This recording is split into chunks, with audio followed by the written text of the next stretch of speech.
નમસ્કાર મિત્રો, સ્વાગત છે તમારું અમારી યુટ્યુબ ચેનલ સરકારી સહાયમાં. મિત્રો, આજના વિડીયોમાં ગુજરાત સરકારનું જે ખેતીવાડી વિભાગ છે તો તેમની ખેડૂતો માટે એવી અગત્યની યોજના વિશે વાત કરીશું કે જે યોજના અંતર્ગત ખાતર, બિયારણ અને દવામાં સહાય છે તે આપવામાં આવી છે. યોજના વિશે આપણે તમામ માહિતી આજના વિડીયોમાં મેળવી લેશું. પરંતુ તે પહેલા વિડીયો ગમે તો લાઈક અને શેર કરી દેજો. ચેનલમાં નવા હોય તો ચેનલને સબસ્ક્રાઇબ કરી દેજો. તો ચાલો મિત્રો, વિડીયોની શરૂઆત કરીએ. તો સૌથી પહેલા મિત્રો આપણે વાત કરી લેશું આજે નિદર્શન ઘટક માટે સહાય આપતી જે યોજના છે તે યોજનાનો મુખ્ય ઉદ્દેશ શું છે. તો કે મિત્રો, ખેડૂતોને તેલીબિયા અને કઠોળ પાકના વાવેતર માટે જે બિયારણ, ખાતર અને દવા છે તો આમાં સહાય આપવા માટે ગુજરાત સરકારનું જે ખેતીવાડી વિભાગ છે તો તેના દ્વારા રાષ્ટ્રીય ખાદ્ય સુરક્ષા મિશન અંતર્ગત નિદર્શન ઘટક સહાય યોજના છે તે અમલમાં મૂકવામાં આવેલી છે કે જે યોજના અંતર્ગત અહીં ખેડૂતોને ખાતર, બિયારણ અને દવાની કીટ છે તે આપવામાં આવે છે.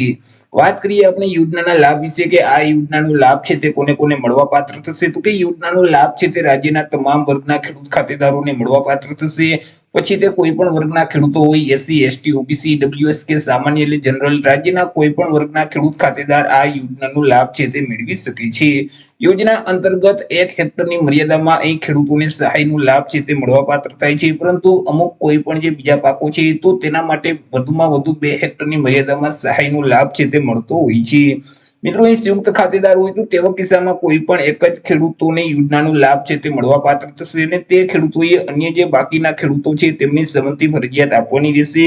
જો કોઈ પણ ખેડૂત પાસે એક કરતા વધારે ખાતા હશે તો તેવા કિસ્સામાં કોઈ પણ એક જ ખાતા માટે આ સહાય યોજનાનો લાભ છે તે મેળવી શકે છે.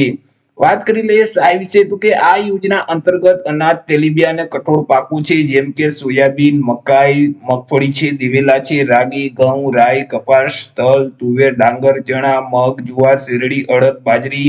તો આવા મિત્રો જે અહીં તેલીબિયા, અનાજ અને કઠોળ પાકો છે તો તેના બિયારણ, ખાતર અને દવાની કીટ છે તે વિનામૂલ્યે યોજના અંતર્ગત આપવામાં આવે છે.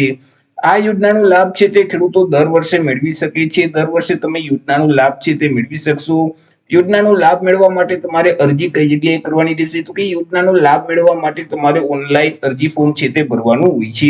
ઓનલાઈન અરજી ફોર્મ જે આઈ ખેડૂતનું પોર્ટલ છે એટલે કે iKhedoot.gujarat.gov.in નામની જે વેબસાઇટ છે તે વેબસાઇટ ઉપર જઈ અને તમારે ઓનલાઈન અરજી કરી દેવાની રહેશે. વર્ષ 2026-27 માટે અરજી ફોર્મ છે તે શરૂ કરી દેવામાં આવેલા છે. 15/8/2026 સુધીમાં તમે આઈ ખેડૂતના પોર્ટલ ઉપર જઈ અને ઓનલાઈન અરજી ફોર્મ છે તે ભરી શકશો.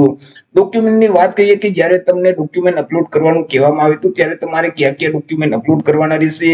તો તમે જે અરજી ફોર્મ ભરો છો તેની પ્રિન્ટ કાઢી તેમાં તમારે સહી કરી તેની નકલ તમારે અપલોડ કરી દેવાની રહેશે.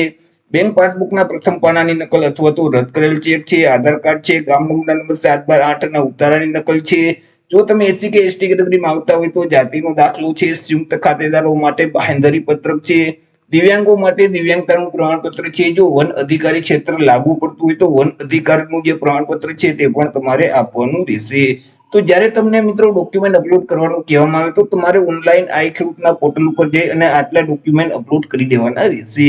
તો આવી રીતે મિત્રો ખેતીવાડી વિભાગની ખેડૂતો માટે અગત્યની યોજના કહી શકાય નિદર્શન ઘટક સહાય યોજના કે જે યોજના અંતર્ગત અનાજ, તેલીબિયા અને કઠોળના જે પાક છે તો તેનું વાવેતર કરવા માટે ખાતર, બિયારણ અને દવાની કીટ છે તે વિનામૂલ્યે આપવામાં આવે છે. તો આશા રાખું છું વિડીયો પસંદ પડ્યો હશે. વિડીયો પસંદ પડ્યો તો લાઈક અને શેર કરી દેજો. ચેનલમાં નવા હોય તો ચેનલને સબસ્ક્રાઇબ કરી દેજો. ફરી મળીશું એક નવા ટોપિક સાથે એક નવા જ વિડીયોમાં. ત્યાં સુધી જય હિન્દ, વંદે માતરમ.